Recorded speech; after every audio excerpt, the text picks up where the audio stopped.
Welcome to Days of Roar, a Detroit Tiger podcast brought to you by the Detroit Free Press. My name is Mark Gorash. I'm here with Detroit Tigers beat writer Evan Petzold, who had a nice week at home this week, produced a bunch of interesting content. What up, Ev? Yeah, man, a lot's happened, hasn't it? It just really does seem like we were recording a few days ago, but really it was a week ago, and a lot's gone down since then. Everything from, some guys becoming minor league free agents, to Scott Harris talking at the GM meetings, to some coaching staff changes, to a little bit more clarity on, hey, who the Tigers could go after in free agency, to a brand new TV play-by-play announcer. So much stuff has happened over this past week. It's been kind of intense, but it's also a good thing. I guess just to kind of start, if you want to let me rant, I'll rant. It's some roster moves went down. That was right after our podcast. The Tigers added Kaiser Montero to the 40-man roster, a prospect that, Mark, we both really like. That's somebody that there was a certain someone in the Tigers organization, during the lockout when they had the minor league minicamp that came up to me and said, hey, Evan, Kaiser Montero, real deal. Watch out for him. Now he's on the 40-man. We're going to get to see him pitch in the big leagues in the 2024 season. Definitely excited about that. Tigers also made some other roster moves, reinstating guys from the 60-day injured list. That was Casey Mize, Freddie Pacheco, Tyler Alexander, Riley Green, Austin Meadows. Tyler Alexander was designated for assignment. He was arbitration eligible. The Tigers would have had to pay him about $2 million for his services next year. They decided, nope, we're going to DFA him. The Tampa Bay Rays picked him up off waivers. That'll be interesting to follow throughout 2024. Trey Wingenter and Andrew Vasquez, they both clear waivers and were outrighted to AAA Toledo. Now, both of those relievers rejected the assignment in favor of free agency.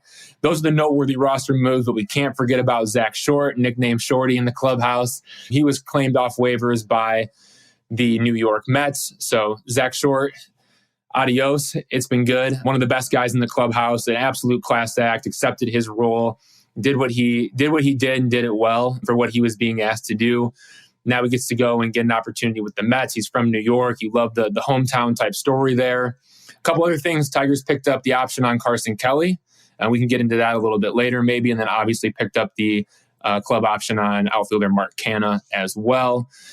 Eduardo Rodriguez, to keep it going, he decided to opt out of his contract. We all knew that was happening. We talked about it last week, but that became official. He opted out. Javier Báez opted in. Those were the big roster moves. But Mark, there are more, right? There's more to talk about, isn't there? There is much more to talk about.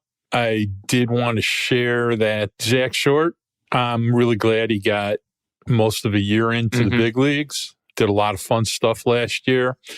Also, at the same time, I just want to remind everybody that he had 3 hits in his last 32 at-bats in September. He was 19 for his last 98 and pretty much did almost nothing after a pretty good May where he hit 243. It went downhill very fast. The Tigers have so many shortstops that they can use in lieu of Zach Short that it'll be a competition in spring training in itself, with Ryan Kreidler, Edis Leonard. There's a few more I'm not even thinking about. And I'm in the camp of the Tigers should make a trade for a shortstop prospect, but that's just me. Yes. And, we'll get to this later. I actually saw somebody that obviously was probably either drunk or had taken way too many edibles who suggested the idea that, the Tigers could make a deal of Jonathan India for Tarek Skubal. And I will try to refrain from laughing now, but I did laugh for a good 10 minutes when I saw that. People, stop suggesting trades because it's just a terrible idea. We suggest trades, but that's our job. Sometimes those are terrible ideas, aren't they? Yeah, they're terrible ideas even when we do it and we know what we're doing.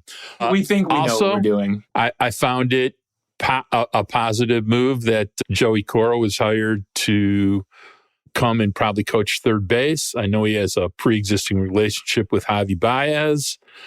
I think that's a good thing. I think you learned a few things about Javier Báez's off-season plans.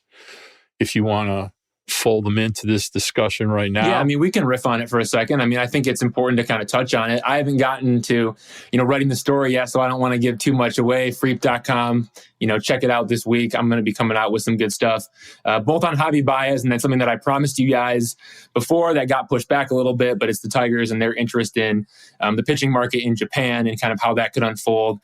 We might touch on that a little bit, but again, I want to save the good stuff. Oh, I gotta save the good stuff for Freep.com. You know how that goes. But look, Tigers hired Joey Cora. I think it's great. Javier Báez has a good relationship with Alex Cora. He obviously knows Joey Cora as well. All being Puerto Rican, right? And that's kind of the big, news right now when it comes to the coaching staff. The Tigers have decided, from what I've been told by now a couple people, that Gary Jones is going to move off third base and into the bench. They're going to redefine his role. That will allow Joey Cora to become the new third base coach of the Detroit Tigers. But that also means the Tigers still need a first base coach. And I've been told by a couple people as well that it sounds like that's going to be Anthony Iapoce, the AAA Toledo manager. Now, that's not final yet, but it sure sounds like Iapoce is going to be the first base coach, which then means the Tigers are going to need a AAA manager. I've heard that Gabe Alvarez, the AA Erie manager who interviewed for the opening that went to Joey Cora, is probably going to be returning to AA Erie again. So maybe Ryan Garco decides, hey, look, Ryan Garco, director of player development, maybe he says, hey, look, I want to promote Gabe Alvarez to Toledo. Maybe he really likes Alvarez at that, AA level, where that's when the competition really becomes the competition. That's when you really got to figure out, hey, like, is this guy a real dude or is he not going to cut it? And I think that's a really good spot for Gabe, but also you want to promote your guy and get him to Toledo. So we'll see what the Tigers end up doing. That's obviously a chain reaction of things that would have to happen, right? Once Joey Cora becomes finalized, which, he's going to be on the staff. As long as Anthony Iapoce moves up as the first base coach, then you got to figure out what are you going to do with the AAA, managerial spot. I also think Tony Capicelli could be a great option for them. He's been in Toledo for a while. I've heard great things about him, and I think he would be a perfect fit for manager there as well. But that's the coaching staff. The Javier Báez stuff is kind of baseline. I want to tease a little bit of it, but look, this guy is bouncing between Tampa and Puerto Rico now, as opposed to Puerto Rico only. He is working with a very well-known hitting coach that I don't want to give too much away, but again, a very well-known hitting coach, especially a very well-known hitting coach who's out there on Twitter and may have worked with some hitters who are very good at hitting for power. I'll leave it at that, Mark. No guesses, because I think you might pick up on it. But yeah, so look, this guy's going to try to redefine everything that he's doing this offseason. He's going to put in the work with his body. That's kind of the game plan, is getting that core right, getting his back right, getting him to a point where he's a little bit more stronger in the core, because the bat speed is still there. It's just he is, again, when you've swung that hard for that long, body's going to break down a little bit sooner. So it's rebuilding some of those muscles in the core and in the back and allowing yourself to unlock that, power that comes from the bat speed, right? He's not going to change his approach. Javier Báez is still going to be Javier Báez. He's going to tick you off when he swings, at pitches way outside. But the point is that when he makes contact, the goal is for him to be able to do damage again. So it starts with the core, and it kind of continues into maybe some swing changes. Well, definitely some swing changes that he seems open to. Now, the big question with Javier Báez is he going to do it, right? The plan is in place. The resources are there. The Tigers have, done numerous things to please Javier Báez, from upgrading the clubhouse to a new team plane to a cafeteria to a multitude of hitting coaches. Like, they have done everything to make Javier Báez feel as comfortable as possible in Detroit. Back-to-back years, it's not working. Now it's on him. It's really on him. So it's not just I want to make it work. It's like, no, is he going to put in the work? And is he going to put in the work not only for a week, not for 2 weeks, not for 3 weeks, but for the entire offseason to get him to spring training, showing up in a spot where he can do damage again. Now, he doesn't need to be a 40 home run guy. He needs to be a 20 home run guy who's going to step up in the clutch, hit you some doubles, put up a good at bat every once in a while. And I'm not saying draw walks, but I'm saying, put that fear in the opposing pitcher's eye like he used to. Because Javier Báez, the way that he used to hit, which was so spectacular, was he could hit any pitch. Right? He would crush pitches inside the strike zone, and in the shadow zone, he would rake. And even in the chase zone, he would rake. And pitchers didn't know where to pitch him because the guy could get to anything and everything. And so I think, sure, there might be a little bit of that piece that's trying to be a little bit more selective, but he's not going to overhaul his approach. It's all about getting to that power again. Well, I'll be short and sweet about this. because we have a special guest tonight who has a special relationship with Javier Báez. His name's Chris Castellani. And I'll save some of this for when Chris is on, because I think Chris is at one end of the spectrum and Mark Gorash is at the other about this. But here's what I'm going to say. Last winter, Tigers had a hitter who frustrated literally every Tiger fan, Tiger management, his parents, his girlfriend, his mailman, pretty much everybody he came in contact with, mostly because he just couldn't be on time for a fastball. He worked really hard at it during the winter, and lo and behold, when he walked into spring training, he was on time, and he stayed on time all summer long. His name was Spencer Torkelson. And so my answer about Javier Báez in a short way, and we'll probably repeat this when we talk to Chris, I think the first and foremost thing that Javier Báez needs to do is get himself back to a swing where he is on time for fastballs. He was just abysmal hitting the fastball this year. If he learns to be on time hitting fastballs with the bat speed he has, he's going to hit 20 homers at a minimum. And I'm sure it will probably spread to other aspects and other pitches. He used to also just absolutely brutalize middle sliders, middle curveballs, anything in the middle of the plate that was off speed, he just crushed. So I'm excited to see him try a slightly different approach. And I've never questioned whether Javier Báez wanted to be good or it was important to him. I think if you are doing that, you don't really know him and you're just mad at him for hitting. Well, Mark, I do want to say, look, Javier Báez is a guy that sure he wants to play better, but at the same time, I think, there is this component of him that, and just to be fair, right? Like he's a guy who's 30, he's going to be 31, December 1st. And when you think about yourself, can you compare yourself to other players around the league? You probably don't think that my body is breaking down or my body isn't the same at 30 going on 31, right? You look around the league, you see other players and you say, man, I should be in my prime right now. I should be in my prime. And I do think that the age has caught up to him. And I think that's the piece that he has finally accepted.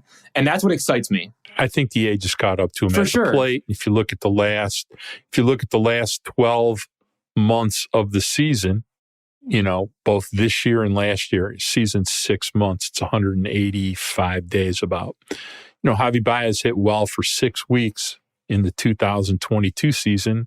He hit well for 0 weeks in the 2023 season. But it's the acceptance of that. It's the acceptance of that. He doesn't want to talk. He doesn't want to talk about it. He doesn't want to talk about it. He doesn't want to talk about it to you guys. But when you are good for 6 out of 52 weeks and you are somebody that's been the most valuable player in the World Series, I think you have a standard of excellence that's important to you. And from people that I've talked to, both in his camp and with the Tigers as well, is that he's come around to that and he understands what he needs to do. The big question moving forward now, again, like I said, is he going to put in that work? Is it going to be more than a week, 2 weeks, 3 weeks? Is it going to be an entire offseason of work? And it sure seems like everything is in place for him to do that. Now it's just him, again, making that conscious choice every day to get up and try to go be better. I'm going to say yes. I believe it too. No, I believe it. I never questioned the effort aspect of Javier Báez. So, all right, let's get into the big two. First question of the big two. You were at norovirus-infested Scottsdale, Arizona hotel where they had the GM meetings this week, where they actually terminated them on day 3 because so many people got sick, which you did not because you are young, healthy, and have beautiful hair. So what did Scott Harris say? He had a platform for a day. He obviously did a press conference. So I want to try to get a feel for some of the things he told Evan Petzold and the rest of your brethren there. Yeah, no, Scott Harris obviously coming into the GM meetings, probably feeling pretty good about himself after that Mark Canha trade, right? I mean, you kind of check off one of those boxes from the onset of the offseason. To be able to tackle that is huge, first and foremost. And you got to give him credit for that, because what they were looking for is they were looking into free agency and in the trade market, and they essentially wanted an offensive player who could fit, 3 criteria. They wanted to help, someone that could help the Tigers, right, first and foremost, both currently performing and also, projected to perform in 2024. They wanted somebody who could help in the clubhouse, bringing like this real presence, this grit, this toughness. And then it was also trying to find someone who was available, right? Who fits those needs. You find somebody that says, okay, can you help us, offensively? Can you help us in the clubhouse, bringing a good presence, teaching the young players? We talked about that a lot last week. Go check out last week's episodes if you didn't hear about it. But I truly believe that Mark Canha, after talking to him and after hearing Scott Harris talk, that he can really influence the young players. But then it's okay, where do we find that player? Where is that player available to us? And you go look up and down the free agent market, and there aren't a ton of names out there for a 1 year, $11.5 million deal. You just can't get that out there on the open market right now. Somebody that could meet all those needs and also follows the philosophy of the Tigers, is also a veteran bat that, doesn't really have a ton of regression concern. So those are all really good things. And I was able to check that off the list by trading for Mark Canha, a high on base guy who is going to do a lot for the Tigers behind the scenes as well as out in front in the lineup.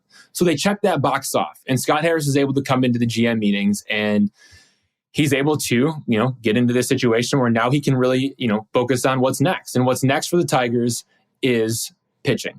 The Tigers have Tarek Skubal, Casey Mize, Matt Manning, Reese Olson, Sawyer Gibson-Long, Kiter Montero, Ty Madden, Jackson Jobe. All of those pitchers could factor into the starting rotation in 2024. Obviously, Skubal, Mize, Manning, Olson, Gibson-Long, probably the favorites to earn spots in the opening day roster, barring trades or injuries. I think the Tigers could still, shop Matt Manning. I'm not so sure about Reese Olson and Gibson-Long just because of how young they are. Casey Mize, obviously not, because he's just coming back off of an injury. I think the Tigers, obviously, you put in all that work with Casey Mize, you're going to want to bring him back. Tarek Skubal, I think, could be a trade candidate, but you're going to have to get a ton back for him, which makes me think it's probably unlikely that happens. So point is, you're going to need about a starting pitcher or two in free agency or in trade. And so it sounds like the Tigers are going to be targeting, guys on 1 year deals who, sure, they might not move the needle, big picture in terms of your Blake Snells or your Aaron Nolas or your Yashimoto Yamamotos, but they're going to be guys that can come in on, say, 1 year deals, and they're going to have some upside to them. You can put them on the Chris Fetter, Robin Lund program, try to make them better. And where the Tigers are at right now, they don't know if they're going to compete for the postseason in 2024. Right? There's not clarity in that. There isn't a definite push, because what happens if Colt Key struggles? What happens if Justin Henry Malloy struggles? What happens if Jace Young struggles? What happens if Parker Meadows, goes through his ups and downs? What if Torkelson, what if this is kind of Torkelson's ceiling where he's at right now? I don't think it is, but what if it is, right? What if Riley Green suffers another injury? There are so many what ifs with this team right now that I don't think they can really bank on themselves going into 2024 as, yes, we're going after it. This is our year. We're making it to the postseason. If they make it, they're probably making it a year early. So going to these guys on 1 year deals that are bounce back candidates, high upside, it gives the Tigers an opportunity to, either A, keep them and extend them, right, if you're making the postseason, or B, trade them off the deadline if you're not in the mix. So that's really where I see them at this point. And that's a combination of what Scott Harris said, also what I have heard from some other agents and executives around the league, that those are the types of players that the Tigers are going to be targeting the rest of the way. They got the catcher situation handled, right? They've taken care of their outfield depth. I think Akil Baddoo could be a trade candidate. We've mentioned that, numerous times now, but you get Mark Canha, you add a bat. You really want to see what you can get from Colt Keith and Malloy and Jace Young. You don't want to block those guys. Pitching is the avenue, and those are the types of pitchers that they're looking at. Well, I think there's two tiers of pitchers they're going to look at on bounce back. They're going to be the higher end tier, which I can almost promise you, if they sign any of those guys, and I've said this to you multiple times this week when we've discussed it, if they sign a guy like that, they're going to write a second year option into those guys. And there's one particular guy that's a foreign import that would take a multi-year deal to get, which likely is somebody they should seriously consider because he's left-handed. But, guys like Montas and Severino, who I think should be way up on the list, they're going to want to sign those guys to a year with a buyout option for a second year in case they're good, A, or B, in case they're good and the Tigers are not good and they want to deal them. The idea that those guys have a controllable second year only adds to their value. So a shrewd general manager is going to make sure they're adding to the trade value, as well as, getting them signed, just in on a 1-year deal. They're going to try to increase, you have to add some trade value when it's as simple as probably adding some option money for a second year. So that being said, you wrote a great article that actually I think dropped today that were Indeed. 15 pitchers. Right. You did 15 pitchers that were possibilities for the Tigers. I suggest everybody go to the Freep and read it, but there is one particular pitcher that you have talked to me about for about 3 weeks now. Okay. His name is Shota Imanaga, who is a crafty left-hander who actually was the winning pitcher in the World Baseball Classic when Japan pitched against the United States. He's crafty. He's got a really good change. Only throws about 92. Tremendous command. Why don't you talk to us a little bit about what you know about him, the level of Tigers' interest? And I think if we're going to go with the Gorash's top 5 starting pitcher free agent possibilities for the offseason of 2023-24, he's going to be number 1 at the top of the list. So talk to me about him. Yeah, I really like Imanaga. I mean, the guy's 30 years old, obviously comes from Japan. And that's what the Tigers want to do, is they want to start this pipeline to Japan at some point. And again, you have to build a foundation to be able to do that. It's not one of those overnight things where suddenly you can become a hotbed for, pitchers from Japan. But you have to remember that Scott Harris was in Chicago when the Cubs brought in Yu Darvish. And so was Jeff Greenberg. They were there and they saw that and they saw the influence of that. Jeff Greenberg was also there when they were able to bring in Seiya Suzuki. And again, those are valuable pieces to be able to add, and that's a market that the Tigers haven't tapped into. So I think Shota Imanaga is a guy that the Tigers have to be interested in. They have to be looking in his direction. They're not going to be in the Yamamoto market. We've already talked about that. That's a pipe dream. It would be a lot of fun because he's a fantastic pitcher, probably the best in the market. And again, the guy's 25. So, you're getting a free agent at 25 years old. That's pretty incredible. But, Imanaga, yeah, like you kind of mentioned, he reminds me a lot of Eduardo Rodriguez. He's a left-handed pitcher. He kind of fits that mold of, command over overpowering stuff. He's not going to blow you away, but at the same time, he's going to throw strikes. And, he's obviously got the splitter, and, the splitter has been very effective in Major League Baseball over the last couple of years and seems to be trending that way as well. So I really like Imanaga. We'll see what happens. I'm going to have more in a story, freep.com, about the Tigers' interest digging into Japan, and it's going to have some more, intel on kind of what Imanaga is looking for, coming out of Japan, and, what guys like Yamamoto are looking for. Another name that we cannot forget about either, and I think that this could be a path for the Tigers as well, is Yuki Matsui, a 28-year-old left-handed reliever. I think that's another way that the Tigers could, kind of get themselves into that Japanese market a little bit more, establish themselves. Another name that I mentioned too that I don't really think can be overlooked, and I'm not super wild about this idea unless the Tigers have come up with an idea that it is the perfect fit, but Kenta Maeda is a great option as well, right? Maeda is a guy who signed with the Los Angeles Dodgers out of Japan in 2016, and he wasn't very good coming off of Tommy John surgery. Then, went back to the injured list, came off the injured list, and he was really good in his final 17 games of the season with the Minnesota Twins. And I'm not saying that And I'm not saying that he's a perfect option because, again, fastball's at 90, 91, but the nasty combination of the splitter and slider is great. But if the Tigers want to establish themselves in Japan and they want to create that foundation, is there any better way than signing a guy like Kenta Maeda and giving him a first-class experience, blow him away, send him back to Japan telling everybody about how great the Detroit Tigers were?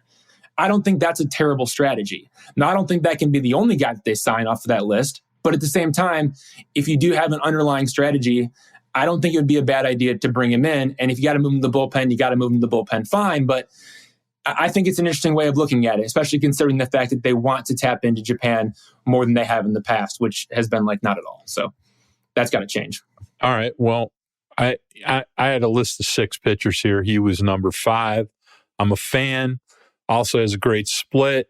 Struggled with health the last couple years, but when healthy, really consistent, He's a really pitcher. competitive. Yeah. So, and has pitched in the division. I like I said, I like the idea. I think it's a really good idea. So let's go over my 6, which are pretty close to yours. So we got Imanaga at 1 for me. The second one, Hopefully we won't talk about it for a long time, but we got to address it.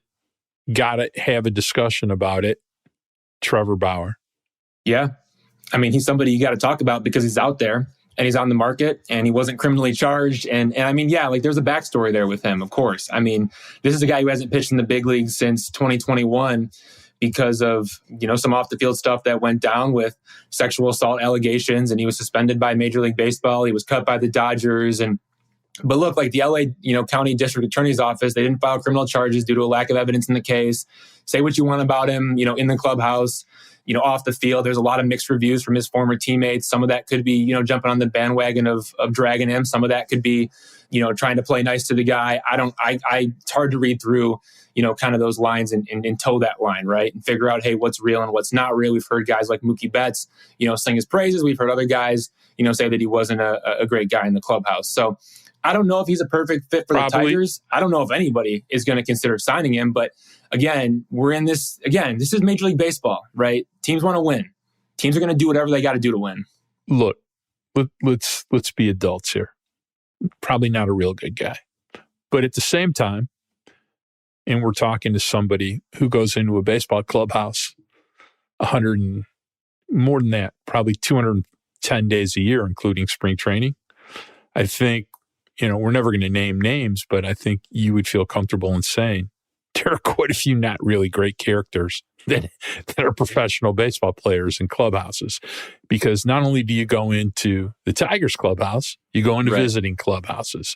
So you'd all be very naive to think if there's a bunch of choir boys playing in the major leagues, because there's not.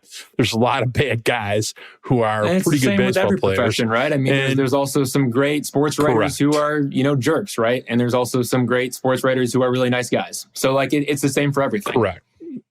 So if we're going to moralize what a terrible guy Trevor Bauer is, I understand and I respect that. At the same time, I think the biggest obstacle to signing Trevor Bauer is probably Marian Illich, but it doesn't mean they won't.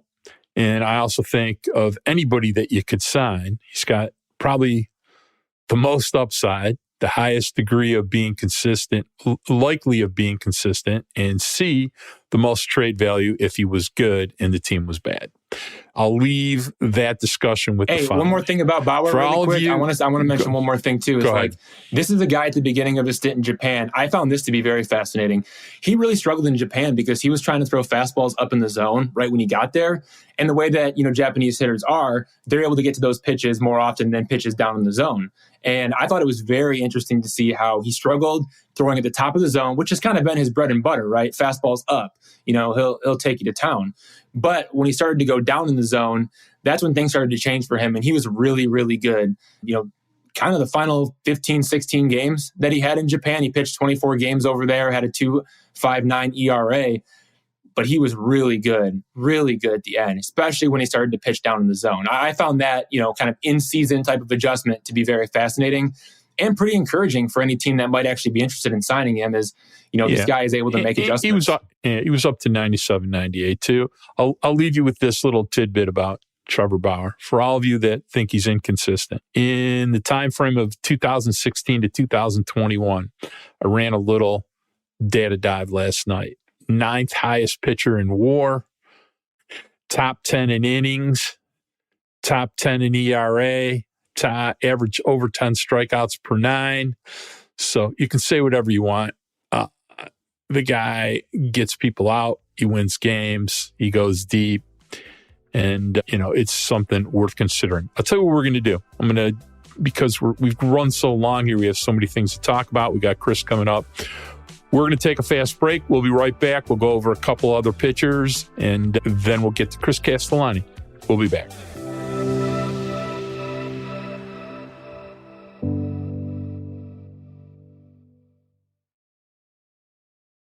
We'd like to welcome Chris Castellani from Barstool. He does typically videos and recaps of every Tiger game. Not to mention a bunch of other things for Barstool, covers movies. What else do you do, Chris? A lot of writing, a lot of blogging, whatever I can get my hands on at this point. Basically, every thought that comes into my head, I'm writing a few hundred words about it at this point. So yeah, as much as I can do with the time that I have, which is plenty at this point. Well, we're excited to have you. We got a few topics we want to cover. It's the off season. It's the fun season. It was a pretty awesome Lions game today. Did you catch the Lions game today? It was a fantastic Lions game. Yeah, no, I'm just about to get my tickets for Thanksgiving too, man. That first Lions Thanksgiving game I've ever gone to. Best Lions team probably of my lifetime, definitely of my lifetime, I would say. So yeah, no, they're having fun. That was a whale of a game today in Chris, Los Angeles. I'm 67. I'm 67 years old. This is the best Lions team of my lifetime. Yeah, I mean, the only one that came close, just because this story isn't finished, was maybe 14. But like, yeah, I'm with you. Like in terms of where we're at right now, where they're at in the division, it's got to be near the top. For me, it's 1991, but it's when they beat Dallas in the playoffs. But it's when you how about going for it on fourth down 5 times today? That was how about that last one stunned me. Yeah, it's kind of the weird refuse to lose riverboat gambler kind of guy. It was a lot of fun today. All right, so let's get into some Tigers stuff. Tigers hired Jason Benetti this week, arguably one of the 4 best baseball broadcasters in the world.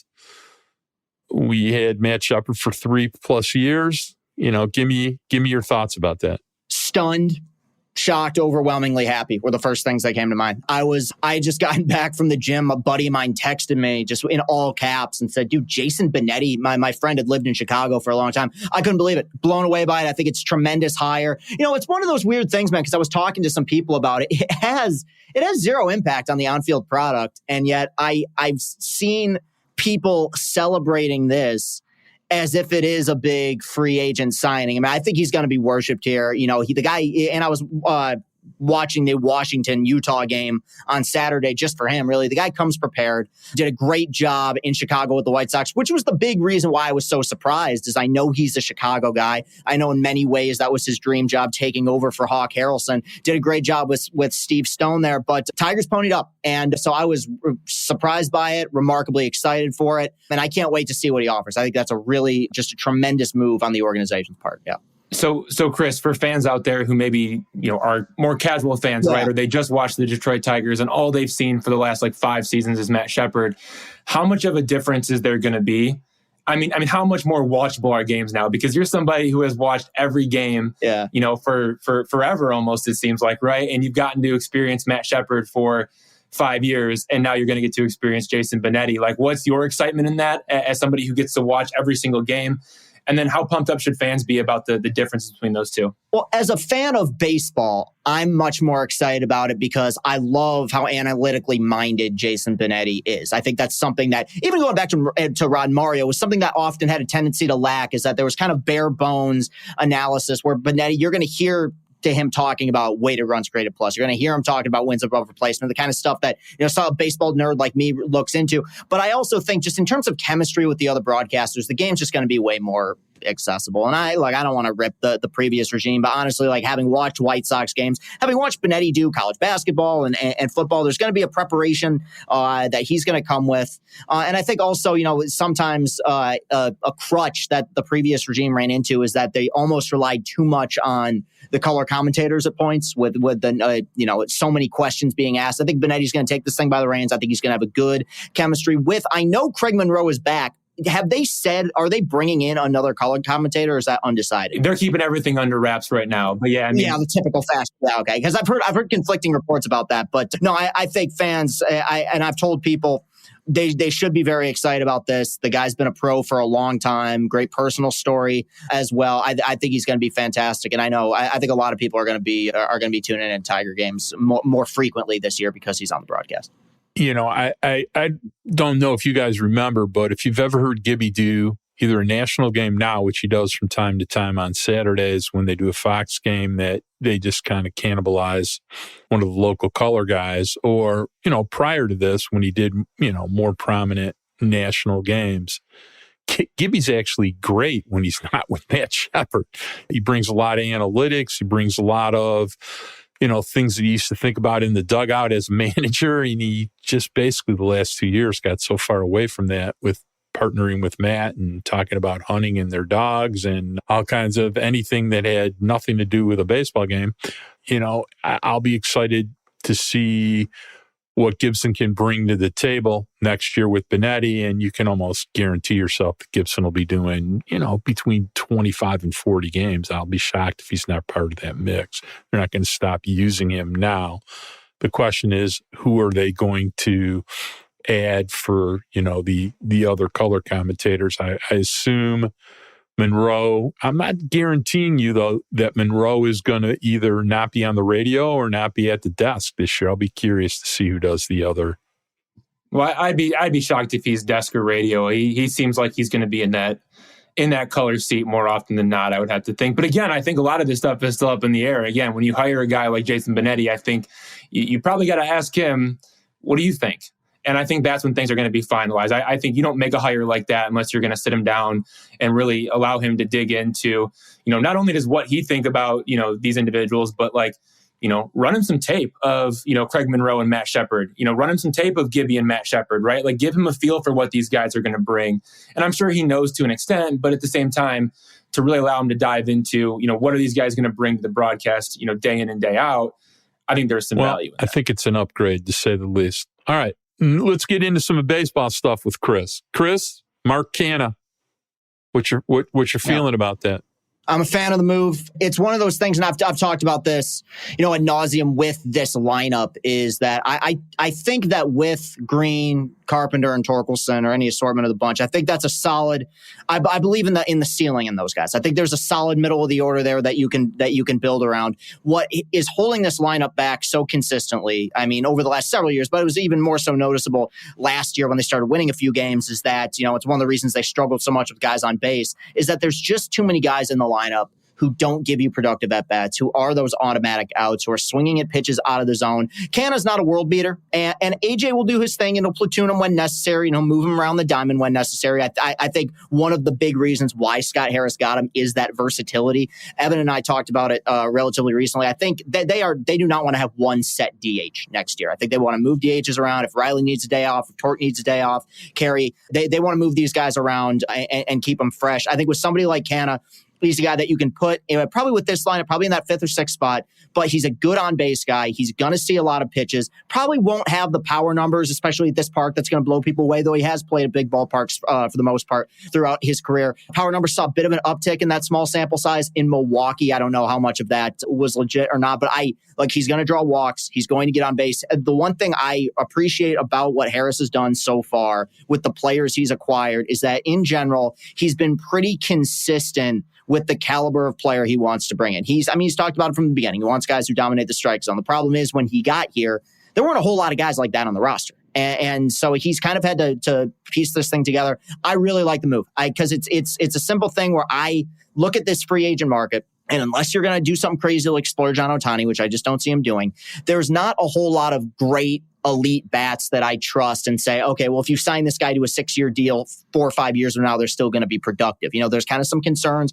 Somebody, even with somebody like Bellinger, who I like what version of him are you going to get? I think the trade market is a really neat opportunity for them to add a few guys that might not be here long-term, might only be 1 or 2 year guys, but will make the team better and allow guys like Colt Keith and Justin Henry Malloy not to be blocked, but also continue to develop. So I like it. It's not a great player, not a world-changing, player, but I think that he's had a solid major league career, and I think he's going to continue to put together productive at-bats for this team.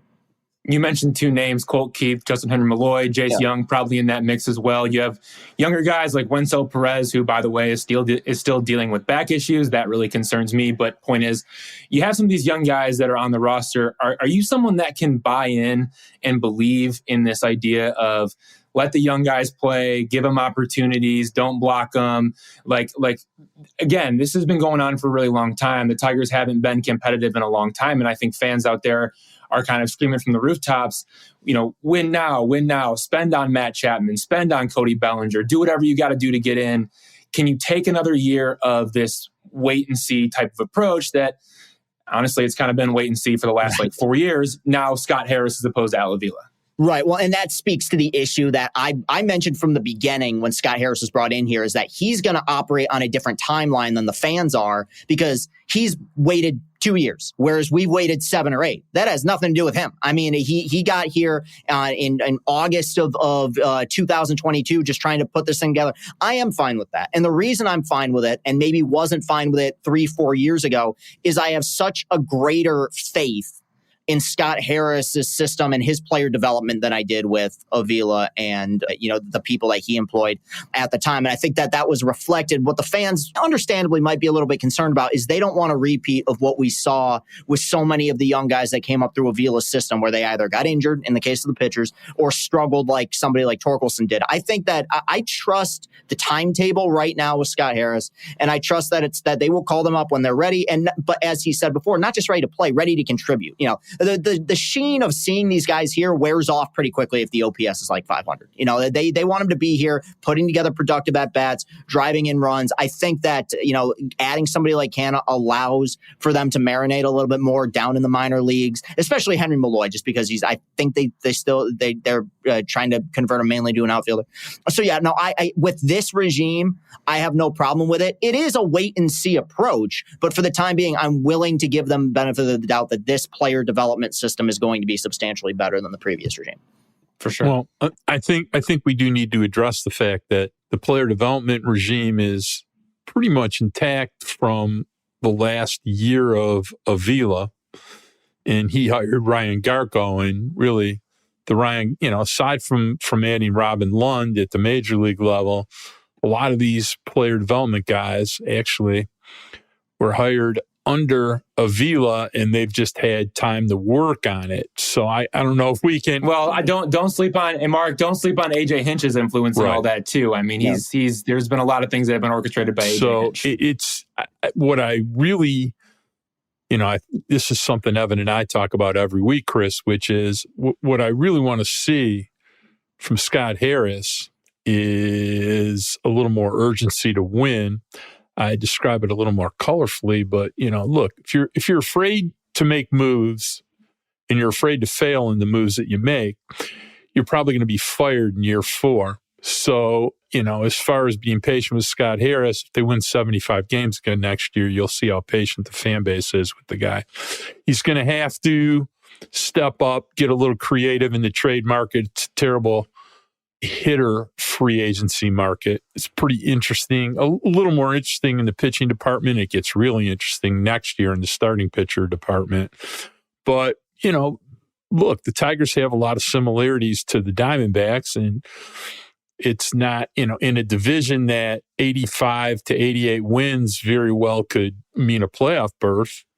It seems kind of foolish that they wouldn't try to figure out a way to give themselves a 50% chance to get to 85 to 80 to 88 wins. So we'll see how aggressive Scott Harris is in trying to do that. So, but Mark, isn't this exactly what it was with Eduardo Rodriguez, though? Right? I mean, Scott Harris went into those negotiations, and he could have negotiated with Eduardo Rodriguez, but he stuck to his guns on the $49 million, let the process play out, and obviously Eduardo Rodriguez walked away with it. That's kind of my question for Chris: is like, where were you kind of entering this past week in terms of, I don't know, like, can you put a percentage on it? Like, what percent did you think Eduardo Rodriguez was going to maybe opt into that contract, knowing, the way that he's talked about Detroit? Like, I guess, were you blindsided at all by it? For me, in my standpoint, I was not shocked at all by it, but I'm curious, just generally speaking, outside looking in, were you shocked at all by his decision?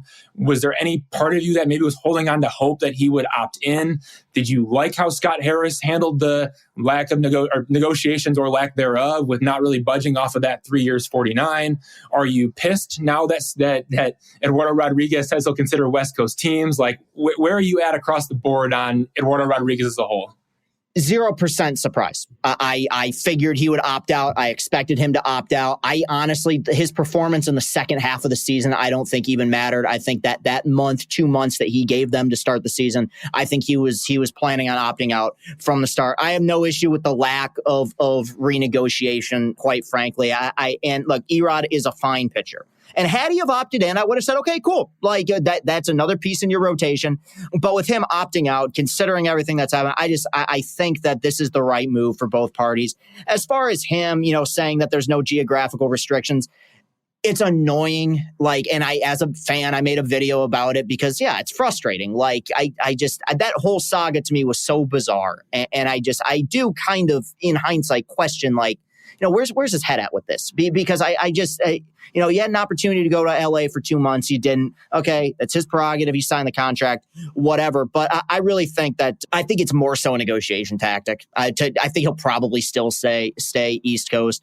We'll see what Angelos does, but I think a team like Baltimore would be a good fit for him. But really, I actually, even going back to the Avila era to a certain extent, just because I'm such a fan of Chris Vetter, I like where the rotation is at right now. Now, of course, free agency, you can add, and I don't want to add this guy, but get a guy who can give you what Michael Lorenzen gave you last year. A 1-year deal, 2-year deal for a veteran pitcher. I know you guys brought up Maeda right before the break. That could be a guy that I like. I think they could do something with. And I believe in the young guys here as well. Mize will be, I still think Mize will be good, but of course he's coming off of Tommy John. There's some question marks there. I think Skubal's going to be one of the best pitchers in the American League, if not all of baseball. I think he's going to have a monster season. Cy Young watch. Yeah, I'm with you. I mean, I don't think that last month was a fluke. Manning, I know has been brought up in potential trade talks. I wouldn't be against that if you're going to bring in a solid bat. I don't know what kind of return Manning would get, but he still kind of feels like he's been around forever. He is only still 26 years old, or about to go into his age 26 season. So you could sell that as, hey, has a lot of years left on that deal, maybe not a ton of mileage on the arm. And then I like Reese Olson as well. And then you can add in free agency. So to me, if I felt like the rotation was severely lacking in depth, I felt like they would have probably had to fall at Eduardo Rodriguez's feet and maybe renegotiate or offer him a bigger deal. But to me, he's going to he bet on himself with that opt-out. He pitched the best baseball of his career in April and May of last year, and he's going to end up probably getting a way bigger contract than he probably deserves. That's the free agent market. He deserves credit for not testing it, but going into it. But to me, I'm not lamenting the fact that Eduardo Rodriguez is not going to be here next year, considering everything that's happened. All right, let's move on to Javier Báez. So just to preface this, we talked quite a bit about it in this particular pod. We know a few things. We got a pretty good idea of what his workout regimen's going to be and who he's going to work with this off season, but not a personal favorite of you, Chris. Talk to us about that. Yeah, well, first of all, I'm a content creator, so I have fun with the bit just because he's an insane, he provides us with a plethora of memeable and GIF-worthy moments of him swinging at junk. But no, look, I think sometimes, and I brought this up in videos, and sometimes people just overlook it. Look, I have nothing against the guy personally, and the thing is, unlike some other people, if he performed, great, awesome. That's just how I feel. You don't play well, then you play well, then I'm going to start saying nice things about you. That's just how I roll. I'm a Michigan football fan. Wasn't crazy about Jim Harbaugh. They started winning. All of a sudden, I felt a lot better. As far as hobby is concerned, where they're at, look, I don't know where the body's at. Evan and I talked about that a little bit. I do think there's been some deterioration there. He's played, he's been in the league, I think probably around 10 years now since he's been called up. I don't think that the power or the ability is there the way that it was. What is just so baffling to me is just how it seems to me like he's gotten worse. And maybe the metrics don't support this, but eye test wise, it seems like he has gotten worse to me in terms of how much he chases, the pitches he chases at, which would be okay, but he's not even crushing mistakes anymore. And that to me makes me think it might be more mental than it is physical. So I know that, and Evan wrote a very good article about kind of what their plan is with Hobby, what they're trying to do with him and have this organizational overhaul. I think so much of it is between the ears with him because we see him make spectacular defensive plays and then he'll spike throws in the ground to Torkelson. We'll see him hit a home run, then he'll go for 4 with 4 strikeouts. He's a very difficult player to get a gauge on. To me personally, at this point, I've given up on the idea of him ever returning to anything close to where he was. Even that little run with the Mets. I just think he's destined to be a guy that's probably going to drive us crazy. Now, the defensive metrics are good. You can put him near the bottom of the lineup, hopefully at some point, and you can just be, just mildly productive in that spot in the order. I can just kind of live with it. But to me, I've accepted, similar to where Zimmerman was after the second year of his deal, like I've accepted that this is a disaster. It's just a matter of, how much are you willing to kind of cut off the bleeding here? I just don't know where you can go. I don't think he's going to be willing to change. And if he does, I don't know how offensively, if he has the ability to still put up really good productive numbers for a team. But I guess time will tell. I'm going to leave you with this, Chris, because it does kind of fall into the Javier Báez category, but also a bigger picture as well, right? American League Central title chances, right? How much for 2024 does Javier Báez maybe determine the Tigers' chances? A good Javier Báez or a better Javier Báez versus the Javier Báez that we've had now. How much does that play into your feelings on if the Tigers can win the Central? And even aside from Javier Báez, is there any hope? Yeah, well, look, if they somehow get a good Javier Báez, it does change how I feel about the team. I mean, if Javi goes all of a sudden just being like a 3-WAR shortstop, I'm like, man, we're like, and not an automatic out in that lineup, power numbers back up a little bit, like seeing the ball a bit better, hitting mistakes.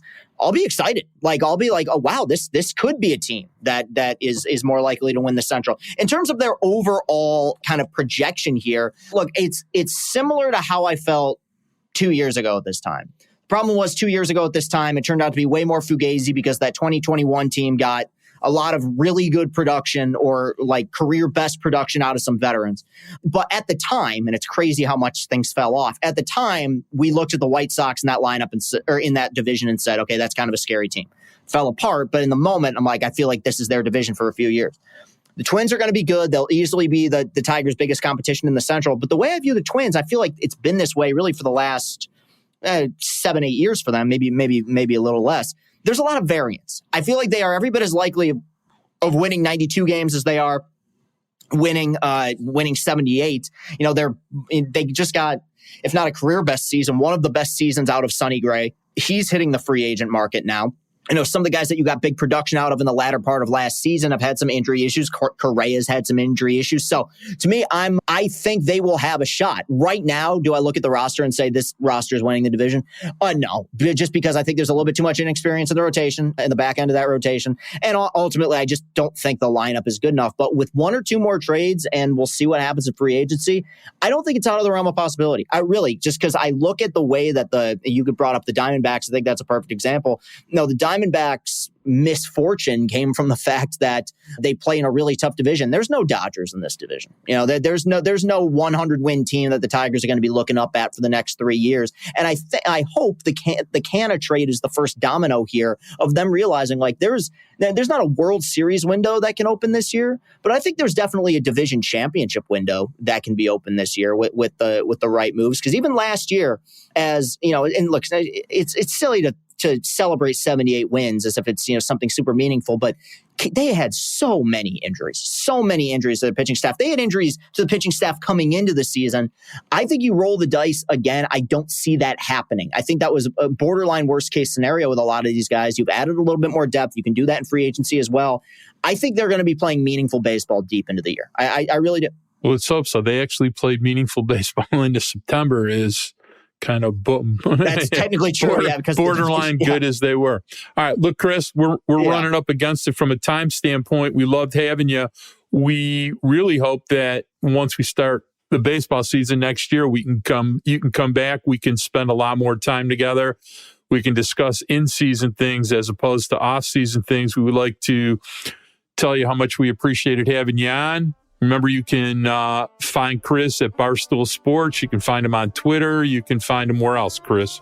My Twitter is linked to everything at Castellani 2014. Instagram is Chris Castle 95. And just go to Barstool, search my name in the blogger page. Everything comes up. Trying to write multiple blogs a day. A lot of Detroit-based stuff. So you can look forward to a lot of good Lions and Tigers content. Hopefully coming down the pipe here soon. Should be fun. All right, my man. Have a good day. Have a good Thanksgiving. Have a good holiday. We really appreciate you hanging with us. Thanks for having me on, guys. Yeah, thanks. Yeah, of course. I'll talk to you guys later.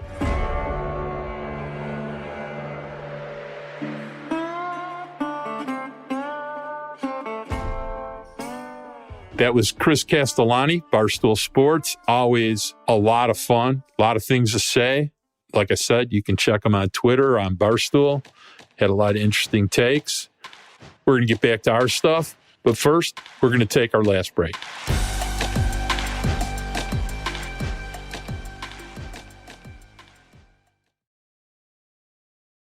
All right, I want to just touch on a couple more pitchers who we both think the Tigers are going to consider. Some we like, some we'll debate a little bit about. But I think at the top of our list, after the first couple we've mentioned, has to be Frankie Montas, who is recent as 2 years ago. We discussed becoming a Tiger in a trade with Oakland when they were shopping him to the Yankees. During that season, he got hurt. The previous probably 2 years, he was pretty outstanding, finished sixth in the Cy Young Award, up to 96. He's had multiple injury concerns. Once was suspended for steroids for 80 days, but he has some great stuff and is a wild card, but a pretty interesting wild card. Tell me what you think about him. Yeah, I love Frankie Montas. He's actually at the top of my list. Among any other pitchers that we have talked about, he is the guy that I think the Tigers need to go out and get. And that's right. This is where I think, truthfully, payroll is going to be in their favor, right? Because there are no restrictions on payroll at this point. Long-term deals, right? They don't want to go that avenue yet, which is understandable. But if you can get Frankie Montas on a one-year deal and you have to go north of $12, $13 million, fine, go do it. That's great. That's fine. I don't think that's an issue. And that's where I think they can really take advantage of where they're at financially, considering their plan of going after these one-year candidates, bounce-back candidate type pitchers. Frankie Montas is perfect. I think if you could guarantee health and you could guarantee his pre-injury form, I think he is probably a top three pitcher in this market. I think there's Yoshimoto Yamamoto, Blake Snell, maybe Aaron Nola, and then Frankie Montas. That's how I look at it. If you could guarantee the health and the pre-injury form. Now, obviously, he has shoulder surgery. That's a problem because shoulder sometimes is almost worse than the whole Tommy John thing, right? When you have Tommy John, the big question is command. It's not as much velo. The shoulder, maybe a little bit more of, velocity type questions. But this is a guy who came out and he pitched September 30th to the New York Yankees, came back and just pitched in one game in the 2023 season to show he could do it. And he got 4 outs coming out of the bullpen. Fastball was 94.8, so basically 95. He also featured his other 4 pitches: splitter, sinker, cutter, slider. I think he's getting a high-value one-year deal loaded with incentives. There is one thing that I think that Frankie Montas might be able to do to improve his market, and that's wait until spring training, throw bullpens for interested teams. If you can show that you're hitting 96, 97 while also flashing your other pitches, I think there are certain teams that might consider a longer-term contract to lock him up under market value if he's showing that velocity and ability to locate all of his other pitches. But if he doesn't go that route and he's looking for a one-year bounce-back deal to land a huge contract, coming off of next season, I think the Tigers have to be in on Frankie Montas considering what they're looking for. He is either an elite trade candidate or he's an elite starting pitcher that the Tigers will have in their clubhouse that they can lock up and keep long-term if they want to. So that's the guy who's number one on my list. I think you gotta look at Frankie Montas and you got to go after him. But there are other names too. Luis Severino can be really good when healthy.